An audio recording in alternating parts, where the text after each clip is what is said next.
안녕하세요. 백두산 금융연구소의 백두산입니다. 6월 25일 화요일 아침 9시 52분입니다. 녹화했던 게 좀 잘못돼가지고 다시 녹화를 하는 바람에 시간이 좀 늦어졌네요. 미국은 하락 마감했습니다. 양대지수가 엔비디아 하락 때문에 하락 마감을 했는데요. 시장 분위기 자체는 안 좋았다라고 이야기하기는 그렇습니다. 시장 분위기 자체는 나쁘지 않았다라고 볼 수 있을 것 같아요. 이따 자세한 내용 이야기하고요. 유럽은 상승 마감했습니다. 그죠? 무슨 내용들이 있었는지 좀 하나씩 살펴보겠습니다. 유럽이 상승 마감한 데는 프랑스 국채금리가 하락한 영향이 있었습니다. 극우 국민연합에서 EU의 재정규율을 지키겠다, 방만한 재정을 안 하겠다, 나는 재정규율 지켜가면서 건전하게 운용하겠다, 그런 이야기를 해가지고 이제 유럽 증시가 호재로 그걸 인식하면서 그래서 상승 마감을 한 거죠. 충분히 상승할 만한 이유가 됩니다. 그래서 프랑스 국채금리가 하락 마감을 했고요. 그리고 독일 국채금리는 조금 올라가고 그러면서 어제 말씀드렸던 프랑스와 독일의 금리 스프레드는 다소 좀 축소가 좀 되면서 시장이 좀 안정을 되찾았습니다. 근데 여전히 좀 불안한 구석들이 조금은 좀 남아 있습니다. 아직 이런 이슈는 완전히 다 끝났다라고 볼 수는 없습니다. 왜냐하면 말씀드렸다시피 6월 말 7월 초에 프랑스 총선 뭐 그런 것들이 이벤트가 있어서 그때까지는 조금 불안할 수 있을 것 같아요. 하여튼 이런 소식이 있어서 유럽 증시는 올랐다. 유럽 증시는 어젯밤에 상승 마감을 하면서 독일 증시 볼게요. 유럽 증시는 상승 마감하면서 이제 탄력적으로 오르겠다라는 의지를 보였습니다. 이제 더 이상 하락은 아니다. 이제 나 탄력적으로 오르겠어. 중요한 라인을 돌파한 척하면서 그런 의지를 보인 겁니다. 그리고 이제 나머지 뉴스들 좀 살펴보자면은 엔비디아가 급락해서 미국 증시가 하락한 겁니다. 그죠? 반도체주가 휘청하면서 나스닥이 빠진 거예요. 엔비디아가 하락을 한 거는 선물 옵션 동시 만기, 뭐 그런 만기가 끝난 후폭풍, 그런 영향, 기술적인 투기적인 영향도 있겠지만은 젠슨항 엔비디아 사장님이 지분을 팔았다고 합니다. 이런 소식 때문에 좀 더 하락률이 좀 커진 것도 있는 것 같아요. 사장님들의 주식 매도는 통상적으로 주가에 큰 악영향을 미치는 경우가 많이 있습니다. 예를 들면 테슬라와 일론 머스크, 옛날 일이지만 그런 것들 생각해 보실 필요가 있겠어요. 아마 일론 머스크가 지분을 매각했을 때가 테슬라의 최고점이었던가 그랬던 기억이 살짝 나긴 합니다. 엔비디아도 그래서 그와 관련해서 좀 지금 가격대를 좀 잘 봐야 될 것 같긴 해요. 이따 자세히 차트를 보겠지만은 이 조금 의미 있는 음봉이 조금 좀 쉽게 극복하기는 어려운 음봉이 나오긴 나왔다고요. 그래서 엔비디아가 이 정도쯤에서 어디 의미 있는 고점이 나왔는지 우리는 좀 경계를 해야 될 필요가 있겠습니다. 그래서 일단 이런 소식 때문에 시장이 좀 안 좋았죠. 다른 기사들도 좀 몇 가지만 좀 보자면은 연준이 대선 전까지 금리를 안 내린다라는 이런 내용들도 있긴 있더라고요. 그 기사 내용 관심 있으신 분들은 한번 찾아서 직접 읽어보시면 좋을 것 같습니다. 근데 대략적인 내용은 뭐냐면은 연준이 대선 전에 금리를 내려버리면은 트럼프한테 욕먹을 수 있다라는 뭐 그런 거죠. 그래서 트럼프한테 욕먹는 이유는 뭐겠어요? 연준이 대선 전에 금리를 인하를 해가지고 그래서 트럼프의 불리한 조건을 만들어놨다 그러면서 막 트럼프가 욕할 수 있겠죠. 그러면서 연준이 정치적 중립성을 잃었네, 그런 욕먹을 수 있으니까 연준이 대선 전까지 가만히 있을 거다라는 그런 이야기입니다. 근데 괜찮은 아이디어인 것 같아요. 그럴 수 있을 것 같습니다. 마침 인플레이션도 높다라고 그러니까 이런 가능성 충분히 생각해 볼 수 있을 것 같습니다. 만약에 이렇게 된다라면 기존에 소외됐던 친구들, 그러니까 기존의 주식시장은 그대로 가겠죠. 쏠림, AI 쏠림, 또 그리고 나머지 소외됐던 친구들, 지금 양극화가 엄청나게 벌어지고 있잖아요. 어젯밤에는 물론 이런 쏠림이 약간 좀 완화되긴 했지만은 어쨌든 지금 추세적으로 이런 게 진행되고 있는 건 부정할 수 없는 사실이죠. 이게 계속해서 지속될 가능성이 있겠죠. 언제까지? 금리 내릴 때까지. 근데 금리를 언제 내리냐? 대선 이후에나 내린다. 대선 이후에나 내린다라고 하면 대선 이후까지 계속 이런 억울한 이런 쏠림과 소외 이런 흐름들이 좀 지속될 수 있을 것 같다. 요렇게도 일단 생각을 해볼 수 있을 것 같습니다. 물론 근데 가볍게 생각만 하시고 실제적인 흐름은 지켜봐야 되겠죠. 앞으로 무슨 일이 어떻게 생길지 모릅니다. 아무튼 요런 생각 해볼 수는 있을 것 같아요. 그리고 뭐 요런 기사도 보면 좋을 것 같습니다. 일단 어젯밤에 달러화는 약세가 나왔습니다. 한동안 뭐 유로존이 너무 안 좋다 뭐 그러면서 달러가 막 올라갔었죠. 그죠? 유로화가 안 좋다 이러면서 달러가 막 올랐는데 어젯밤에는 일단은 뭐 유로존에서 긍정적인 소식이 들려서 그런지, 그죠? 뭐 프랑스 국채금리 하락했다 그러잖아요. 재정규율 지키겠다 그러잖아요. 그러니까 일단 뭐 달러가 좀 어젯밤에 약세가 어젯밤에 약세를 나타냈습니다. 뭐 물론 시장의 긍정적인 분위기 때문에 뭐 달러가 약세가 나왔는 것일 수도 있고요. 어쨌든 달러는 오래간만에 좀 쉬어가면서 약세가 나타나긴 했습니다. 하여튼 엔화는 계속해서 약세가 또 지속되고 있습니다. 달러 약세가 나타난 것과 별개로 엔화는 일단 계속해서 지금 약세가 진행 중이고 있죠. 어제 영상에서 이것도 말씀드리긴 했는데 지금 일본 외환 당국은 이제 더 이상 외환 시장에 개입을 할 수가 없게 되어 버린, 사실상 개입할 방법이 없어져 버렸습니다. 더 이상 이제 개입을 못 한다라고 봐야 되겠죠. 관찰 대상국까지 지정을 해버렸잖아요. 그러니까 그 어제 말씀드린 게 일본의 외환 보유고의 대부분이 미국 국채로 이루어져 있는데, 그러려면 외환 시장에 개입을 하려면은 미국 국채를 팔아야지 개입을 할 수 있게 되는 겁니다. 근데 국채를 팔면 금리가 올라가게 되죠. 근데 대선을 앞두고 눈을 시뻘겋게 뜨고 있는 옐런이 금리 올라가는 꼴을 두고 보지는 않을 거라는 겁니다. 그래서 관찰 대상국으로 딱 낙인 찍어버렸죠. 그러니까 이제 일본은 그냥 아무리 엔화가 약세를 보여도 손가락만 빨 수밖에 없는 그런 상황이 된 거고, 시장 참가자들은 그런 거를 이제 이미 알고 있기 때문에 달러는 달러화가 뭐 강세가 되든 약세가 되든 이런 거하고 약간 별개로 엔화 약세는 일단 계속해서 지속이 되고 있고 막을 것이 없어 보입니다. 어느 순간이 넘어가면 이제 엔화는 급등, 그러니까 엔화 가치가 막 급락도 할 수가 있겠죠. 이런 점들 좀 주의해서 보셔야 될 것 같습니다. 그래서 어젯밤에 나왔던 이런 여러 가지 주요 뉴스들 좀 몇 가지 좀 살펴봤습니다. 그리고 참 여기에 나와 있지는 않은데 그 어제 저녁 영상에서 참 말씀을 안 드린 것 같아서 이번 주 주요 증시 일정 좀 간단하게 체크만 하자면요, 마이크론 실적 발표 있다라 말씀드렸습니다. 마이크론 실적 발표가 한국 시간으로 목요일 아침이라고 해요. 이거 잘 보셔야 되겠고, 그리고 미국 대선 토론이 있죠. 바이든하고 트럼프의 토론이 있습니다. 이게 한국 시간으로 금요일 아침이라고 합니다. 제가 구체적인 시간은 아직 잘은 모르겠는데 이게 금요일 아침이라면은 한국 증시가 열려있는 시간에 둘이 이 토론을 진행할 수도 있습니다. 바이든과 트럼프의 토론이 그 코스피 열려있는 시간에 진행될 수도 있어요. 그러면은 한국 증시 재밌게 움직일 수 있습니다. 그리고 그 세 번째로 미국 물가지표, 그죠? PCE 프라이스 인덱스 발표되죠? 금요일날 그 밤에 발표가 되니까 이런 점들 좀 이번 주에 시장을 움직일 주요 이슈들입니다. 좀 잘 보셔야 될 것 같고, 그 전까지는 아무런 이슈가 없습니다. 그 전까지는 특별한 이슈 없이 시장이 계속해서 답답하게 움직이지 않을까라는 생각이 있습니다. 다 말씀을 좀 드려봤고요. 그래서 어젯밤에 독일 증시 이야기 간단하게 했고, 미국 증시 좀 보자면은 이런 모습입니다. S&P, 엔비디아 어젯밤 하락 마감을 했다고요. 왜냐면은 엔비디아가 하락 마감을 했기 때문입니다. 엔비디아가 6.68% 하락 마감을 해서 나스닥과 S&P가 크게 영향을 받아서 하락 마감을 했는데, 엔비디아하고 상관이 없는 다우라든가 러셀 지수는 강한 모습을 보였습니다. 그래서 시장 분위기 자체는 상승 종목 수가 더 많고 초록불이 더 많이 보이고 있죠. 그래서 시장 분위기 나쁘다고 하기는 어려울 것 같습니다. 나스닥이 1%씩 빠졌지만 시장 분위기는 좋았다. 좋았다라고 하기까지는 좀 뭐한가요? 시장 분위기는 나쁘지 않았다라고는 충분히 표현할 수 있을 것 같습니다. 그래서 이런 모습들 지금 우리가 화면으로 보고 있죠.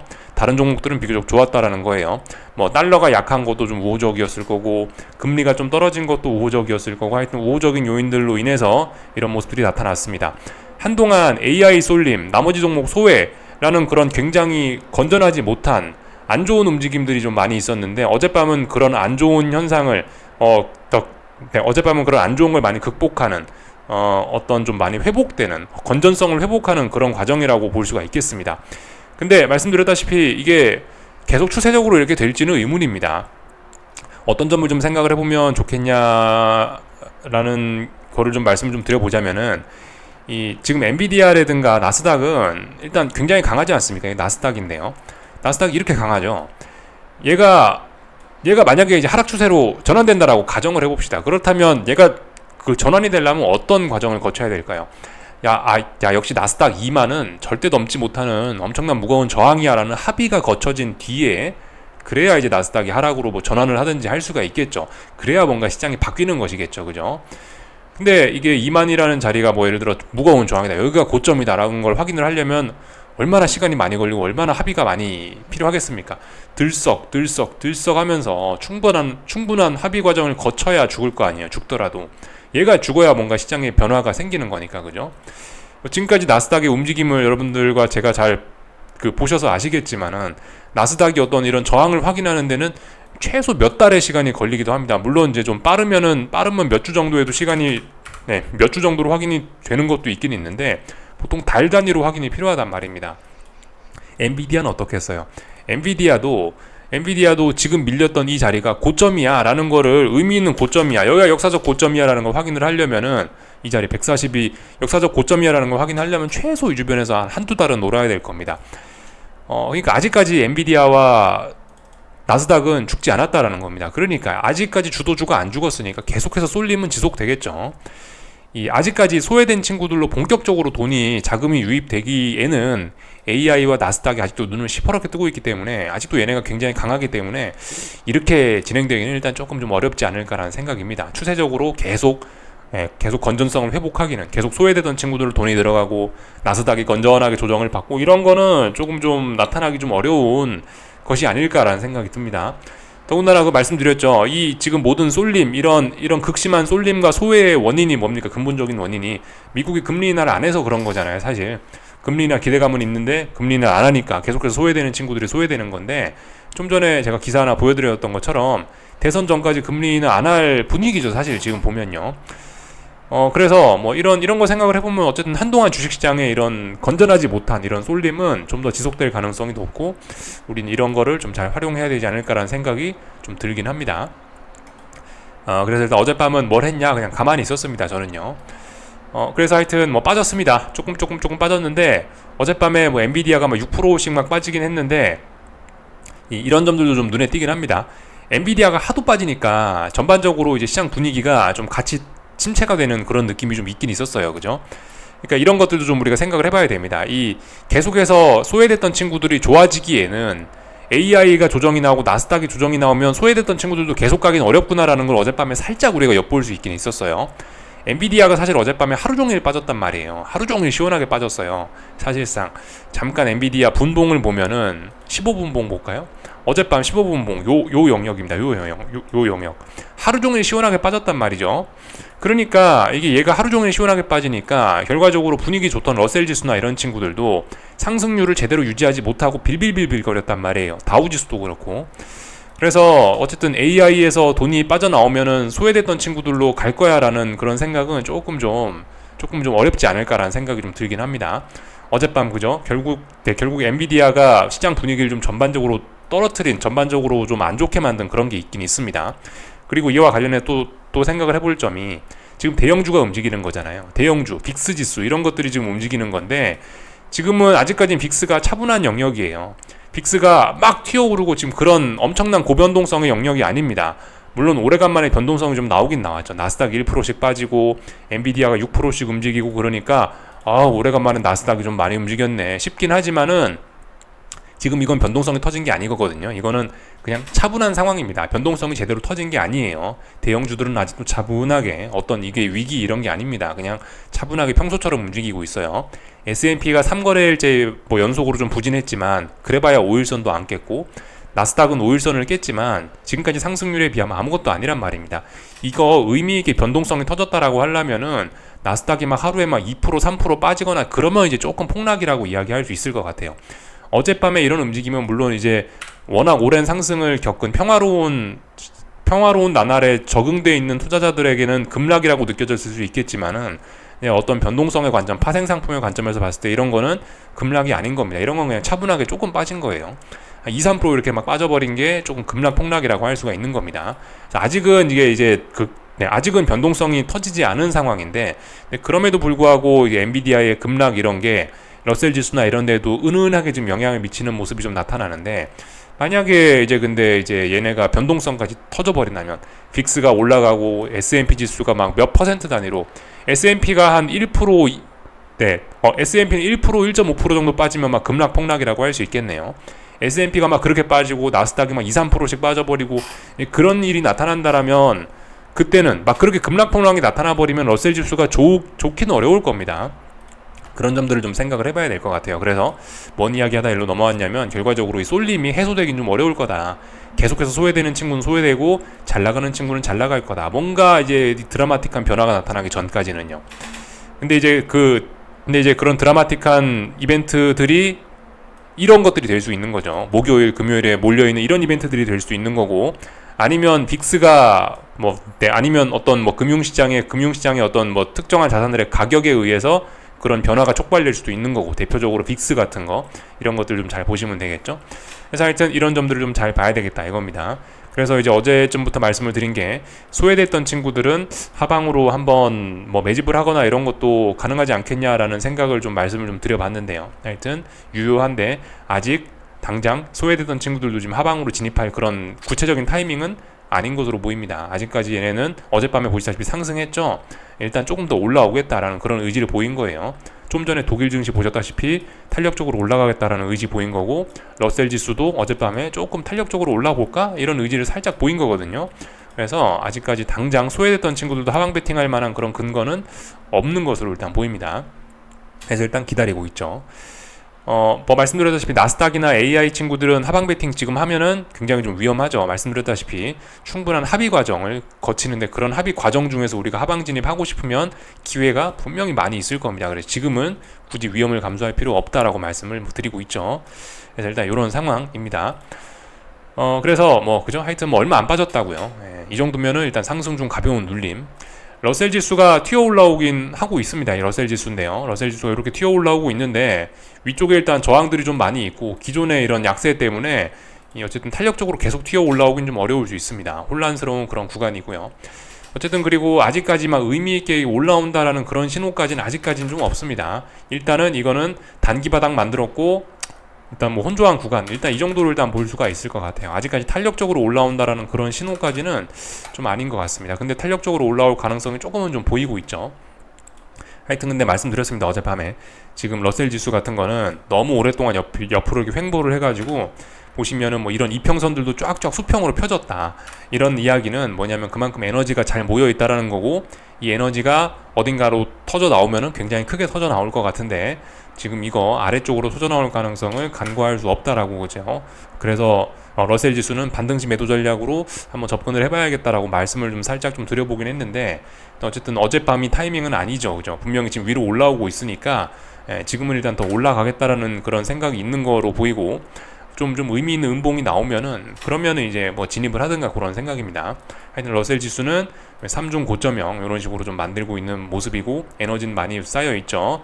아직은 혼조한 구간이라 방향성에 대한 장담은 할 수 없는데, 말씀드렸다시피 지금 이런 AI 쏠림이 지속된다라면은 이 나머지 소외됐던 친구들은 분명히 분위기가 좀 안 좋을 수 있습니다. 그래서 얘네들이 쏟아질 가능성 있다라고 보고, 그래서 하방 매집을 해볼까 생각 중인 거예요. 이거 뒤집어 놓고 보면 이런 모습이라고요. 하방 상품들이 지금 이런 차트를 보이고 있을 텐데, 하방 경직성은 일단 어느 정도 좀 든든하게 좀 있는 상황이라서, 일단은 이런 건 좀 해봐도 되지 않겠냐라는 생각이 좀 문득 좀 들었던 겁니다. 쭉 다 살펴봤고요. 그래서 약간 독일 증시하고 좀 비스무리한 그런 모습이죠, 그죠? 소외됐던 친구들이 계속 잘 갈 수 있을지 저는 일단 의문입니다. 다 일단 살펴봤고요. 어젯밤은 어쨌든 좀 그런 낙관적인 그런 분위기들 때문에 시장 분위기 나쁘지는 않았죠, 그죠?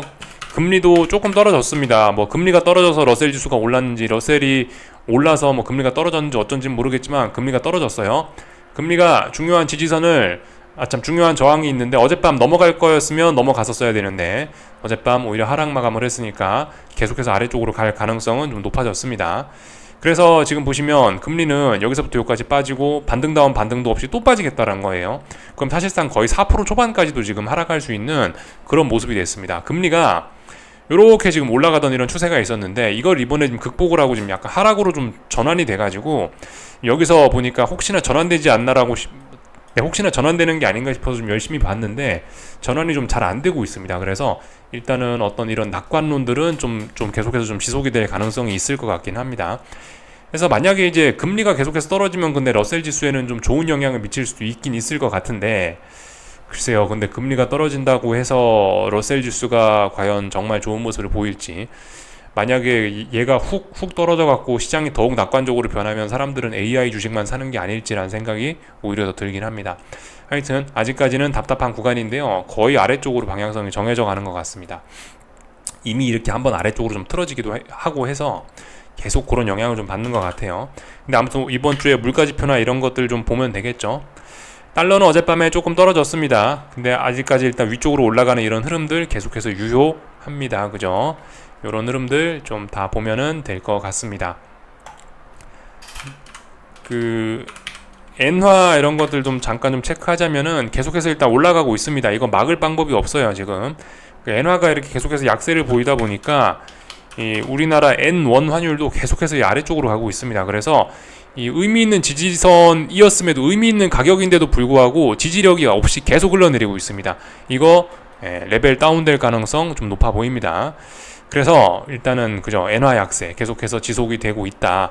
이게 좀 지금 한편으로 보면은 약간 좀 이제 금융시장에 좀 긍정적인 영향을 미치는 것 같기도 하고 뭐 일단 뭐 그래 보이긴 합니다. 엔화 약세가요. 이런 측면에서 보면요.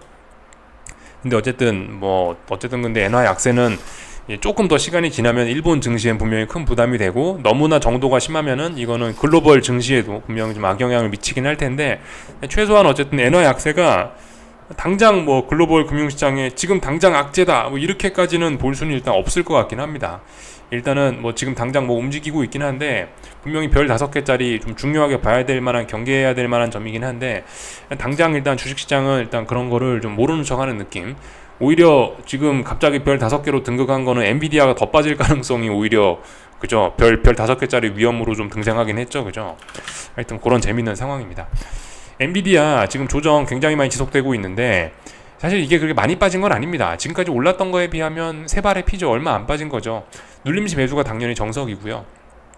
근데 어쨌든 이게 워낙 지금 투기적인 자산이 돼가지고 뭐라 말씀을 못 드리겠습니다. 엔비디아 조정이 끝났냐? 몰라요. 조정 끝났는지 안 끝났는지 모릅니다. 여기서 비이성이 개입되면 언더슈팅의 영역으로 가면서 쭉쭉쭉 더 빠질 수도 있긴 있어요. 지금 어떻게 될지 모르겠는데 일단 하여튼 잘 빠지고 있다 이겁니다. 근데 어쨌든 얘가 빠진다 해도 말씀드렸다시피 140이 저항임을 확인해야 추세적으로 죽을 텐데, 추세적으로 확인하는 과정까지 들썩들썩 하면서 굉장히 시장이 계속해서 AI의 쏠림은 한동안 좀 지속될 가능성이 높을 것 같습니다. 하여튼 엔비디아가 저렇게 움직이면서 변동성 지수 이런 것들은 아직까지 이렇게 우상향 하면서 움직이고 있고요. 그래서 말씀드렸죠. 어제 낮에 빅스 선물, 어제 낮에 빅스 위쪽으로 올라간다 쪽에다가 베팅을 일단 해놨다고요. 조금씩 매집을 시작했다라 말씀드렸죠. 네, 아무튼 실질적으로 빅스 위로 올라간다에다 베팅하는 상품은 지금 이 모습이 아닙니다. 차트가 이 모습이 아닙니다. 어쨌든 모양은 약간 다르긴 다릅니다. 근데 아무튼 빅스는 위로 계속해서 올라가고 있기 때문에 이런 점들 주의해야 된다. 얘가 아직은 차분한 구간에 있으니까 시장이 차분한 거지, 얘가 팍 튀어버리면은 러셀 지수가 지 혼자 올라가기는 어려울 겁니다. 소외되던 친구들만, 빅스가 올라가니까 소외되던 친구들은 더 좋을 거다 그렇게 보기 어려울 겁니다. 하여튼 소외되던 친구들은 계속 소외될 가능성이 높을 것 같고, 하여튼 빅스의 흐름은 어젯밤에도 그다지 나쁘진 않았습니다. 계속해서 홀딩하고 빅스 위로 올라간다 매집 전략 계속해서 할 예정인데, 오늘은 뭐 특별히 뭐 할 건 없을 것 같습니다. 오늘은 일단 계속해서 그냥 지켜보는 걸로, 낮 시간에는요. 중국 지수는 이런 모습이에요. 답답한 흐름입니다. 답답한, 이도저도 아닌 그런 흐름이 나타나고 있습니다. 어젯밤에 좀 올랐죠. 낮에 중국 지수 많이 빠지면 뭐예요? 밤에 또 이렇게 되면서 또 적당히 또 잘 지켜줍니다. 러셀 지수 어젯밤에 올라가고 이러면서 소외됐던 친구들이라고 지도 올라가면서 중국 지수 버텨주고, 하여튼 계속해서 시장이 답답합니다.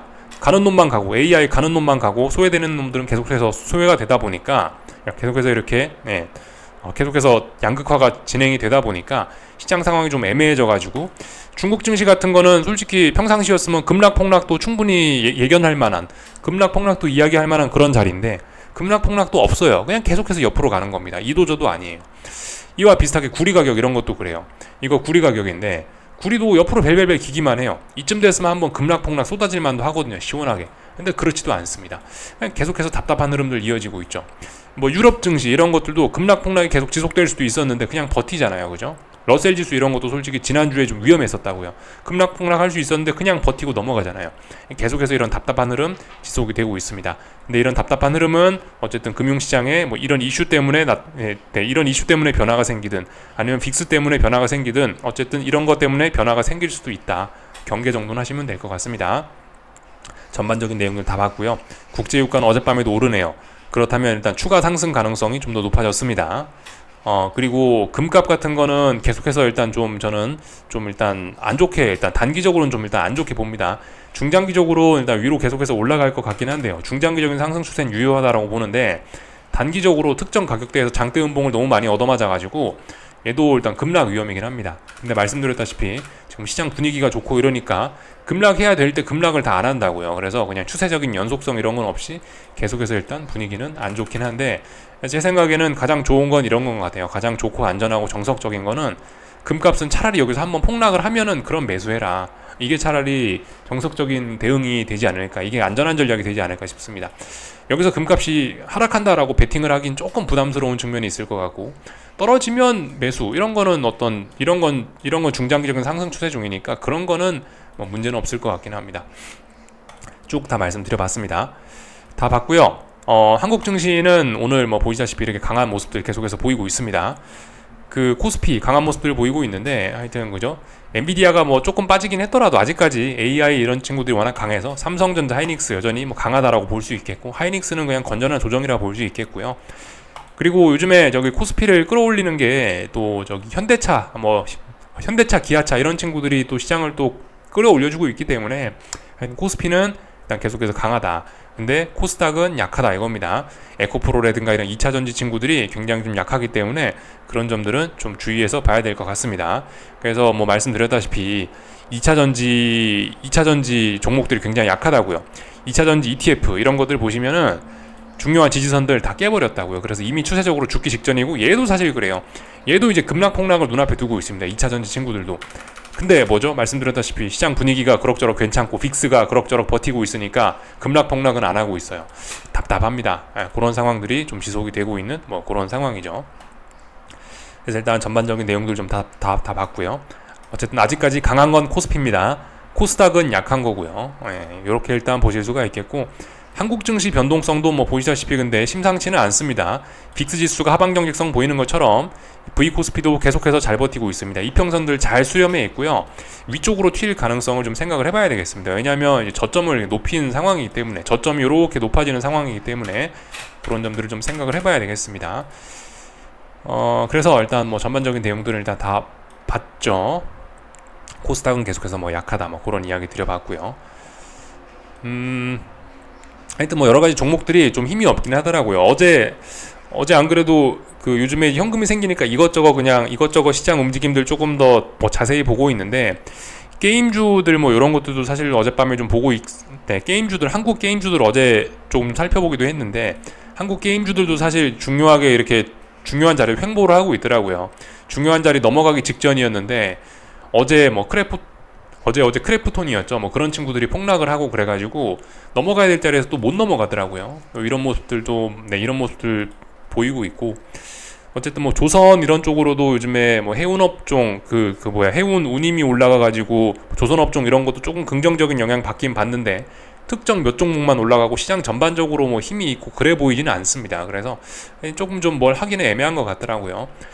하여튼 지금 상황에서 코스피를 끌고 가는, 지금 상황에서 한국 증시를 끌고 가는 거는 역시 반도체하고 뭐 현대차, 기아차 뭐 이 정도 종목인 것 같아요. 나머지는 뭐 그다지 이렇게 매력적으로 잘 보이는 건 없고, 하여튼 2차 전지들은 급락 위험 이런 것도 있기 때문에 다소 좀 주의해야 될 필요가 있을 것 같고요. 하여튼 그죠? 원달러 환율은 계속해서 약세를 뭐 보이고 있습니다. 약세 흐름 자체는 문제가 없습니다. 하여튼 한국에서 무지하게 개입을 하는 것 같긴 하더라고요. 뭐 통화 스왑 그런 것도 하고 있죠. 국민연금하고 한국은행이 통화 스왑을 했다든가 뭐 그래가지고 일단 여기 1390원 부근에서 일단 저항이 만들어지고 있긴 있는데, 일단 그래서 쌍고점 만들어지는 모습이긴 한데, 근데 어쨌든 추세적인 달러 강세가 지금 심각해가지고 일단 계속해서 달러는 좀 들고 가도 괜찮을 것 같긴 합니다. 하여튼 근데 잘 봐야 돼요. 그죠? 지금 1400원대에서 지금 보니까 그 한국은행하고 이런 데서 무지하게 환율을 방어하려고 애쓰는 모습인데, 그 일본 엔화 보셨죠? 엔화가 지금 160엔인가 158엔인가에서 막으려고 하다가 천장이 지금 뚫려버려갖고 지금 난리가 난 거잖아요. 그 막으려고 하던 자리가 뚫려버리면은 어마어마한 후폭풍이 날 수 있기 때문에 그런 점을 좀 주의를 해야 되겠습니다. 하여튼 달러는 계속해서 들고 가도 큰 문제는 없을 것 같습니다. 여기까지 하겠습니다. 궁금한 거 리플 남겨주시고요. 오늘 저녁에 뵙도록 하겠습니다.